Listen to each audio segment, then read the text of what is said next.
ಇವನ್ ಕೆಲವೊಬ್ಬೊಬ್ರು ಹೇಗಂದ್ರೆ ಅರ್ಧಂಬರ್ಧ ಕೆಲಸ ಅಂತ ಅಂದ್ರೆ ಕೆಲವೊಬ್ರು ಅಲ್ಲಲ್ಲೇ ಸ್ಟಾಪ್ ಮಾಡಿಬಿಡ್ತಾರೆ. ಇವನ್ ಸೀರಿಯಲ್ಗಳು ಮಾಡ್ತಾ ಇರ್ಬೇಕಾದ್ರೂ ಸಿನಿಮಾಗಳು ಮಾಡ್ಬೇಕಾದ್ರೂ ಓಕೆ ನಮಗೆ ಕಂಟಿನ್ಯೂ ಮಾಡ್ಕೊಂಡು ಹೋಗೋಕ್ಕಾಗಲ್ಲ ಅಂತ ಹೇಳಿ ಸ್ಟಾಪ್ ಮಾಡ್ತಾರಲ್ಲ, ಅಂಥವ್ರಿಗೆ ಏನು ಹೇಳಕ್ಕೆ ಇಷ್ಟಪಡ್ತೀರಾ ಸರ್? ಅವ್ರವ್ರ ಇಷ್ಟ, ಅವ್ರಿಗೇನು ಹೇಳ್ಬಾರ್ದು, ಅವ್ರ ಪಾಡಿಗೆ ಅವ್ರು ಇರಲಿ.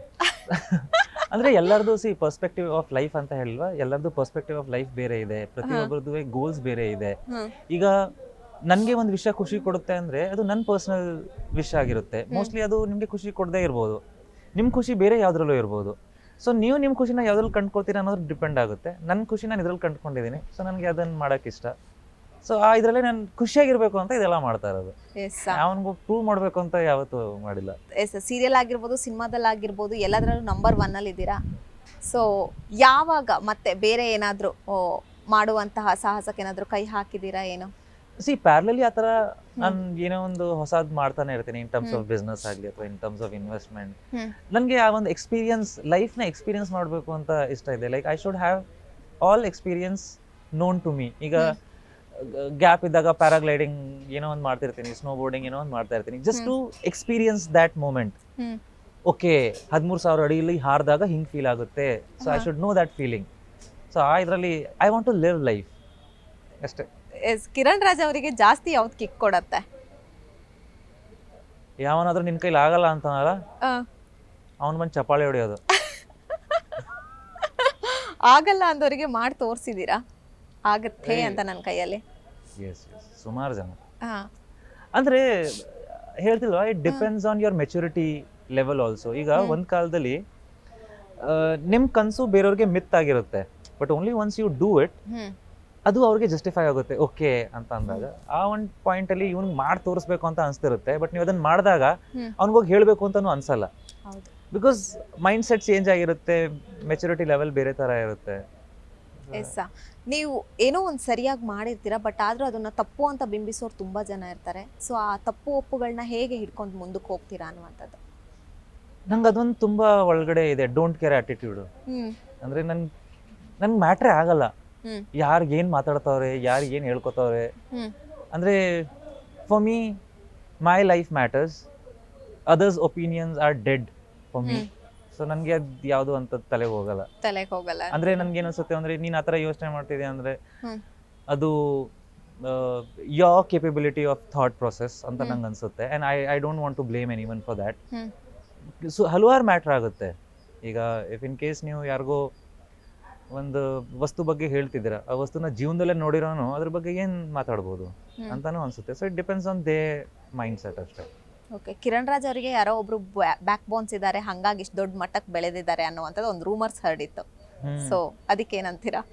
ಬ್ಯಾಕ್ ಬೋನ್ ಇದೆ, ಸೆಲ್ಫ್ ಕಾನ್ಫಿಡೆನ್ಸ್ ಅಂತಾರೆ ಅದನ್ನ, ಅದು ಒಂದೇ ಬ್ಯಾಕ್ ಬೋನ್ ಇದ್ದಿದ್ದು. ಸೆಲ್ಫ್ ಲವ್ ಬಗ್ಗೆ ಏನ್ ಹೇಳ್ತೀರಾ ಸರ್ ನೀವು?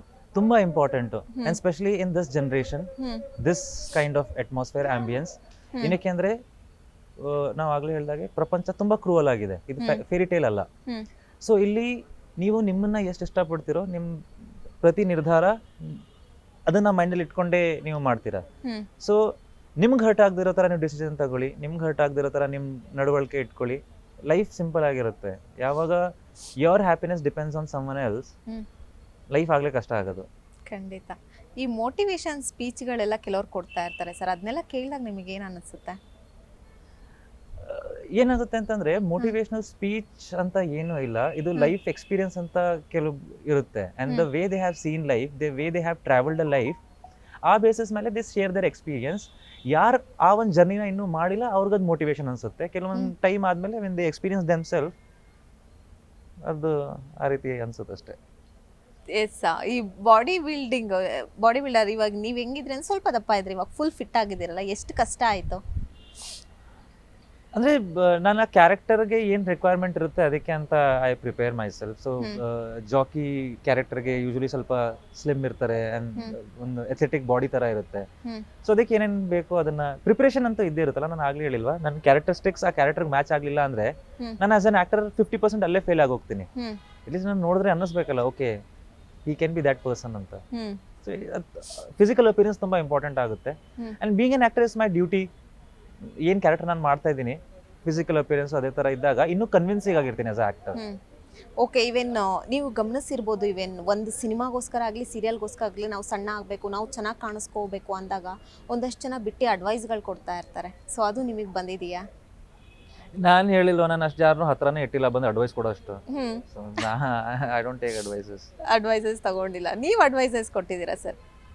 Until unless someone ask for it. ಹ್ಞೂ, so if in case genuinely someone need advice ಅನ್ನೋದಕ್ಕಿಂತ ನನ್ನ ಲೈಫ್ ಎಕ್ಸ್ಪೀರಿಯನ್ಸ್ ಏನಿದೆ ಅದನ್ನ ಶೇರ್ ಮಾಡ್ಬೋದು. ಹ್ಞೂ, ಬಟ್ ನಾನು ಯಾರಿಗೂ ಇದು ಮಾಡು ಅದು ಮಾಡು ಅಂತ ಏನು ಹೇಳಕ್ ಹೋಗಲ್ಲ. ಹ್ಞೂ. ಸೊ ಎಲ್ಲ ಅವರೇ ಕಲ್ತ್ಕೋತಾರೆ ಅಂತ. ಅವರವರೇ ಕಲ್ತ್ಕೋತಾ ಇದ್ದಾರೆ ಅನ್ಸುತ್ತೆ ಅಂತೀರಾ? ಓಕೆ, ಈ ಹಿಂದೆ ಕೂಡ ನಿಮ್ಮ ಸಿನಿಮಾ ಬಂದಿತ್ತು, ಆಗಲೂ ಕೂಡ ರೂಮರ್ ಏನೋ ಹಡೆ, ನಿಮಗೆ ಆಕ್ಸಿಡೆಂಟ್ ಆಗಿರೋದ್ರಿಂದ ಒಂದಷ್ಟು ರೂಮರ್ಸ್ಗಳು ಹಡಿತು, ಇದು ಸಿನಿಮಾ ಗಿಮಿಕ್ಕು ಹಾಗೆ ಹೇಗೆ ಅನ್ನುವಂಥದ್ದು. ಏನು ಹೇಳ್ತೀರಾ ಅದಕ್ಕೆ? ಏನೂ ಹೇಳಲ್ಲ. ಹ್ಞೂ, ನಾನು ಅದೇ ಹೇಳಿಲ್ವ ಈಗ, ಹೇಗೆ ಹೇಳೋದು, ಸರಿ ಹೌದು ಹ್ಞೂ, ಅಂತ ಹೇಳ್ಬೇಕಷ್ಟೆ. ಅಂದರೆ ಅದು ಬೇಸಿಕ್ ಕಾಮನ್ ಸೆನ್ಸ್ ಹ್ಞೂ. ಆಯಿತಾ. ಈಗ ಅದರಿಂದ ಹೇಗೆ ಒಂದು ಸಿನಿಮಾಗೆ ಹೆಲ್ಪ್ ಆಗುತ್ತೆ ನಿಮ್ಮ ಪ್ರಕಾರ? ಹೌದು, ನಿಮ್ಗೆ ಆಕ್ಸಿಡೆಂಟ್ ಆಗಿದ್ರೆ ಜನರ ಹಾಸ್ಪಿಟಲ್ಗೆ ಬರ್ತಾರೆ, ಥಿಯೇಟರ್ಗೆ ಯಾಕೆ ಬರ್ತಾರೆ? ಖಂಡಿತ. ಅದು ಹೇಳ್ತಿಲ್ಲ, low mind set, low mentality ಅಷ್ಟೇ. ಹ್ಞೂ, ಅಲ್ಲೂ ಕೆಲವೊಬ್ರು ಅವ್ರ ಬೆಳೆ ಬೇಯಿಸ್ಕೊಳ್ಳೋಕ್ಕೆ ಓಕೆ ಒಂದು ಥಂಬ್ನೇಲ್ ವರ್ಕ್ ಆಗುತ್ತೆ ಅಂತ ಮಾಡ್ಬಿಡ್ತಾರೆ. ಹ್ಞೂ. ಅವಾಗ ಇನ್ನೇನು ಹೇಳೋಣ, ಸರಿ ಅನ್ನೋದು ಸರಿ ಅಂತ ಅಷ್ಟೇ. ಎಸ್. ಎಲ್ಲದನ್ನೂ ಹೆಂಗೆ ತೂಗಿಸ್ಕೊಂಡು ಹೋಗ್ತೀರಾ ಸರ್? ಇವೆನ್ ಪಾಸಿಟಿವ್ ಆಗಿರ್ಬೋದು, ನೆಗೆಟಿವ್ ಆಗಿರ್ಬೋದು, ಎಲ್ಲದನ್ನೂ ಹೇಗೆ ತೂಗಿಸ್ಕೊಂಡು ಹೋಗ್ತಾ ಇದ್ದೀರಾ ನೀವು? ಒಂದಷ್ಟು ಜನ ನಿಮ್ಮ ಬಗ್ಗೆ ಪಾಸಿಟಿವ್ ಆಗಿ ಮಾತಾಡ್ಬೋದು, ಒಂದಷ್ಟು ಜನ ನೆಗೆಟಿವ್ ಆಗಿ ಮಾತಾಡ್ಬೋದು, ಎಲ್ಲದನ್ನೂ ಹೇಗೆ ತಗೋತೀರಾ ಅಂತ? ಈಗ ನಿಮ್ಮ ಗೋಲ್ ಒಂದಷ್ಟು ಹೈಟಲ್ಲಿದೆ, ಹ್ಮ್. ನೀವು ಹೈಟಲ್ಲಿದ್ದೀರಾ. ಹ್ಞೂ, ಸೊ ನೀವು ಫ್ಲೈಟಲ್ಲಿ ಹೋಗ್ತಿರ್ಬೇಕಾದ್ರೆ ನಿಮ್ಮ ಪಕ್ಕದಲ್ಲಿ ಯಾರು ಇರ್ತಾರೆ ಸೇಮ್ ಫ್ಲೈಟಲ್ಲಿ ಹೋಗ್ತಿರೋರದ್ದು ಮಾತು ಕೇಳಿಸುತ್ತೆ. ಹ್ಞೂ. ಅಲ್ಲಿ 4ನೇ ಕ್ರಾಸಲ್ಲಿ 3ನೇ ಬೀದಿಲಿ ಯಾವುದೋ ನಾಯಿ ಬೊಗಳ್ತಿದ್ರೆ ಕೇಳಿಸುತ್ತಾ? ಅದಕ್ಕೆಲ್ಲ ಯಾಕೆ ತಲೆ ಕೆಡಿಸ್ಕೊತೀರಾ? ಸೊ ಹಾಗೆ ಇವೆನ್ ಸೇಮ್ ಮೈಂಡ್ ಸೆಟ್ ಇದ್ದಾಗ ಹ್ಞೂ, ಪೀಪಲ್ ಟಾಕ್ ಪಾಸಿಟಿವ್. ಅದು ಯಾವುದೋ ಒಂದು ಅಲ್ಲಿ ಯಾವುದೋ ಹಿಂಗೆ ಬಡ್ಕೋತಿದೆ ಅಂತ ಅದಕ್ಕೆ ಯಾಕೆ ತಲೆ ಕೆಡಿಸ್ಕೋಬೇಕು? ಹಾಗಂತೀರಾ? ಬಟ್ ಕೆಲವೊಬ್ಬೊಬ್ರು ಕುಗ್ಗೋಗ್ಬಿಡ್ತಾರೆ ಒಂದಷ್ಟು ನೆಗೆಟಿವಿಟಿಗೆ. ಸೊ ನಿಮಗೆ ಹಂಗೆ ಏನಾದ್ರು ಯಾವಾಗಾದ್ರೂ ಆಗಿತ್ತಾ ಕುಗ್ಗುವಂತಹ ಕೆಲಸ ಯಾವುದಾದ್ರೂ ಒಂದು? ಇನಿಷಿಯಲಿ ಆ ಥರ ಅನ್ನಿಸ್ತಿತ್ತು, ಬಟ್ ರಿಯಾಲಿಟಿ ಆಫ್ ಲೈಫ್ ಗೊತ್ತಾದ್ಮೇಲೆ ಇಟ್ ಡಸಂಟ್ ಮ್ಯಾಟರ್. ಹ್ಞೂ, ಈಗ ಹೇಗೆ ಹೇಳೋದು, ಆಮೇಲೆ ಅದು ಎಲ್ಲ ಕಡೆ ಇದ್ದೇ ಇರುತ್ತೆ. You can't satisfy every one and it's not your job to satisfy every one. ನಿಮಗೆ ಯಾರು ಪರ್ಸ್ನಲಿ ಕನೆಕ್ಟ್ ಆಗಿದ್ದಾರೆ, ನಿಮಗೆ ಯಾರು ಪರ್ಸ್ನಲಿ ಮ್ಯಾಟರ್ ಆಗ್ತಾರೆ, ಓಕೆ ಅವ್ರ ಮಾತು ಅವ್ರ ಅನಿಸಿಕೆ ಅದಕ್ಕೆ ಗಮನ ಕೊಡಬೇಕು. ಮಂಡ್ಯಲ್ಲಿ ಅವನು ಮಂಜ ಏನೋ ಯೋಚನೆ ಮಾಡ್ತಾನೆ ಅಂದ್ರೆ ಅದಕ್ಕೆ ನಾನು ಏನಕ್ಕೆ ತಲೆ ಕೆಡಿಸ್ಕೋಬೇಕು? ಯಾವ ಒಂದು ಕಾರಣಕ್ಕೆ ಕುಗ್ಗುವಂಥ ಕೆಲಸ ಆಗಿತ್ತು ಸರ್? ಯಾವ ಒಂದು ಅಂದರೆ ಸ್ಟಾರ್ಟಿಂಗ್ ಈ ಥರ ಯಾರು ನೆಗೆಟಿವ್ ಮಾತಾಡಿದಾಗ, ಬಿಕಾಸ್ ನಿಮಗೆ ಕೆಲವು ಸರಿ ಅನ್ಸುತ್ತಲ್ಲ ನಾನು ಏನೋ ತಪ್ಪೇ ಮಾಡಿಲ್ಲ, ಯಾಕೆ ಜನ ಈ ಥರ ಮಾತಾಡ್ತಾರೆ ಅಂತ ಸ್ಟಾರ್ಟಿಂಗ್ ಆ ಥರ ಅನ್ನಿಸ್ದಾಗ ಗೊತ್ತಾಯ್ತು. ಬಟ್ ಕೆಲವೊಬ್ರು ಕೆಲಸನೇ ಅದು ಅಂತ ಗೊತ್ತಾದಾಗ ನೀವು ಅದನ್ನು ಕರೆಕ್ಟ್ ಮಾಡೋಷ್ಟು ಪೇಷನ್ಸ್ ನಿಮ್ಗಿಲ್ಲ. You are in your own fast track journey. ಅದ್ರ ಮಧ್ಯ ಬೇರೆ ಡೈವರ್ಷನ್ಗೆ ಟೈಮ್ ಇರಲ್ವಲ್ಲ. So you just focus on your journey, focus on yourself. ನೀವು ಏನು ಪಡಿಬೇಕು ಲೈಫಲ್ಲಿ ಅದನ್ನು ಪಡ್ಕೊಂಡು ಇದಕ್ಕೆ ಕೆಲಸ ಮಾಡಬೇಕು. ಎಸ್. ಪಾಸಿಟಿವಿಟಿನ ಹೇಗೆ ತಗೊಂಡು ಹೋಗ್ತೀರಾ? ಹಾಂ, ಒಂದು ಅಪ್ರಿಸಿಯೇಷನ್ ಎಸ್ ಅನ್ಸುತ್ತೆ, ಬಟ್ ನಾನು ಎರಡನ್ನೂ ತಲೆಗೆ ಹಾಕೊಳ್ಳಲ್ಲ. ಟು ಬಿ ವೆರಿ ಫ್ರ್ಯಾಂಕ್, ನಾನು ಕೇಳಿಸ್ಕೊತೀನಿ, ಸರಿ ಅನ್ಕೊಂಡು ಸುಮ್ಮನೆ ಆಯ್ತೀನಿ ಅಷ್ಟೇ. ಓಕೆ, ಒಂದಷ್ಟು ರೂಮರ್ಗಳು ಹರಡ್ತಾನೆ ಇರುತ್ತೆ. ನೀವು ಜಾಸ್ತಿ ತಲೆ ಕೆಡಿಸ್ಕೊಂಡಿರುವಂಥ ರೂಮರ್ ಯಾವುದು? ಯಾವುದೂ ಇಲ್ಲ. ಯಾವುದು ಜಾಸ್ತಿ ತಲೆ ಕೆಡಿಸ್ಕೊಂಡು? ನಾನೆಲ್ಲೋ ಕೇಳ್ಪಟ್ಟೆ ಧರ್ಮಸ್ಥಳದಲ್ಲೆಲ್ಲೋ ಮದುವೆ ಆಗಿ ಓಡೋಗಿ ಯಾವುದೋ ಮದುವೆ ಆಗಿದ್ದೀನಿ ಅಂತ ಯಾರೋ ಹಾಕಿದ್ರು. ಅಯ್ಯೋ, ಆಗಿದೆಯಾ ನಿಜವಾಗ್ಲೂನಾ? ಇಲ್ಲ. ಓಕೆ, ದೆನ್ ಇವಾಗ ಕರ್ಣ ಆಗಿ ಮಿಂಚ್ತಾ ಇದ್ದೀರಾ, ಈಗ ನೆಕ್ಸ್ಟ್ ಜಾಕಿಯಾಗಿ ಮಿಂಚಕ್ಕೆ ಬರ್ತಾ ಇದ್ದೀರಾ. ಸೊ ಡಿಫ್ರೆನ್ಸ್ ಏನಾಗಿದೆ sir? In terms of story, in terms of character, in terms of presentation, like ಎರಡು ತುಂಬ ವ್ಯತ್ಯಾಸ ಇದೆ. ಅದಕ್ಕೆ ಆದಂಥ ಸೆಟ್ ಆಫ್ ಕ್ರೌಡ್ ಬೇರೆ ಇದೆ, ಸಿನಿಮಾಗೆ ಸೆಟ್ ಆಫ್ ಕ್ರೌಡ್ ಬೇರೆ ಇರುತ್ತೆ. ಸೊ ನನಗೇನು ಅಂತಂದರೆ, ಓಕೆ ನಾನು ಒಂದು ಎಂಟರ್ಟೈನ್ಮೆಂಟ್ ಫೀಲ್ಡಲ್ಲಿ ಇದ್ದೀನಿ, ಇಲ್ಲಿ ಬೇರೆ ಬೇರೆ ಪ್ಲ್ಯಾಟ್ಫಾರ್ಮ್ಸ್ ಇದೆ. ಆ ಎಲ್ಲ ಪ್ಲ್ಯಾಟ್ಫಾರ್ಮಲ್ಲೂ ಐ ಶುಡ್ ಸಕ್ಸೀಡ್, ಎಲ್ಲ ಪ್ಲ್ಯಾಟ್ಫಾರ್ಮಲ್ಲೂ I should put my mark.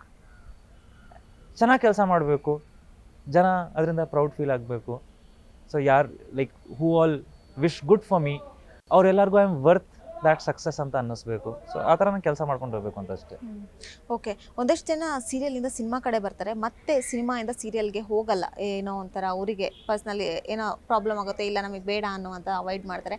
But ನೀವು ಸಿನಿಮಾ ಮತ್ತು ಸೀರಿಯಲ್ನ ಎರಡೂ ಹ್ಯಾಂಡ್ಲ್ ಮಾಡ್ಕೊಂಡು ಹೋಗ್ತಾ ಇದ್ದೀರಾ, ಮತ್ತೆ ಯಾಕೆ ಸೀರಿಯಲ್ ಕಡೆನೇ ಬರಬೇಕು ಅಂತ ಅನ್ನಿಸ್ತು? ಸಿ ಲೈಫಲ್ಲಿ ಪ್ರಾಕ್ಟಿಕಲ್ ಆಗಿದೆ. ನಾನು ನನಗೆ 4 ಜನ ಏನು ಯೋಚನೆ ಮಾಡ್ತಾರೆ ಅಂತ ನಾನು ತಲೆ ಕೆಡಿಸ್ಕೊಂಡೋಗಿ ಹೋಗಿಲ್ಲ. ಆ ಥರ ತಲೆ ಕೆಡಿಸ್ಕೊಂಡಾಗಲೇ ಅವ್ರಿಗೆ ಮಾಡಬೇಕು ಅಂತ ಇರುತ್ತೆ. ಬಟ್ ಆ 4 ಜನ ಏನು ಹೇಳ್ತಾರೆ, ಆ 4 ಜನ ಯಾರಿಗೂ ಸಿಗಲ್ಲ ಆಯ್ತಾ. ಅವ್ರು 4 ಜನ ಯಾವತ್ತೂ ನೀವು ನೋಡಲ್ಲೂ ಇಲ್ಲ ಅವ್ರನ್ನ. ಬಟ್ ಆ 4 ಜನ ಯಾರು ಏನು ಹೇಳ್ತಾರೆ ಅಂತ ತಲೆ ಕೆಡಿಸ್ಕೊಂಡು you will be compromising with your decision. But ನಾನು ಆ ಥರ ಯಾವತ್ತೂ ಮಾಡೋಕ್ಕೋಗಿಲ್ಲ. ನಾನು ಎಲ್ಲರದು ಕೇಳಿಸ್ಕೊತೀನಿ, ಮಾಡೋದು ನಾನು ಏನು ಮಾಡಬೇಕಾದ್ರೆ ನಂಗೇನು ಖುಷಿ ಕೊಡುತ್ತೆ, ನನಗೇನು ಓಕೆ ನನಗೆ ಇದು ಮಾಡಬೇಕು ಅನಿಸುತ್ತೆ, ನಾನು ಅದನ್ನೇ ಇದು ಮಾಡೋದು. ಫಾರ್ ಎಕ್ಸಾಂಪಲ್ ನಿಮ್ಮನ್ನ ವಾರ್ಡ್ರೋಬಲ್ಲಿ ಕರ್ಬಿಟ್ಟು ನಾನು ಕೇಳ್ಬೋದು, ಓಕೆ ಯಾವ ಟಿ ಶರ್ಟ್ ಹಾಕೊಳ್ಳಿ, ಯಾರೋ ರೆಡ್ ಅಂತಾರೆ, ಯಾರೋ ಪಿಂಕ್ ಅಂತಾರೆ, ಯಾರೋ ಇದಂತಾರೆ, ಎಲ್ಲನೂ ಕೇಳಿಸ್ಕೊಂಡು ನನಗೆ ಯಾವ್ದು ಬೇಕು ಅದೇ ಹಾಕೊಳ್ಳೋದು. ಜಸ್ಟ್ ಬೇರೆಯವ್ರ ಥಾಟ್ ಯಾವ ಥರ ಇದೆ ಅಂತ ಚೆಕ್ ಮಾಡಕ್ಕೆ ಕೇಳ್ಬೋದೇನೋ, ಬಟ್ ಮಾಡೋದು ನನಗೇನು ಖುಷಿ ಕೊಡುತ್ತದೆ.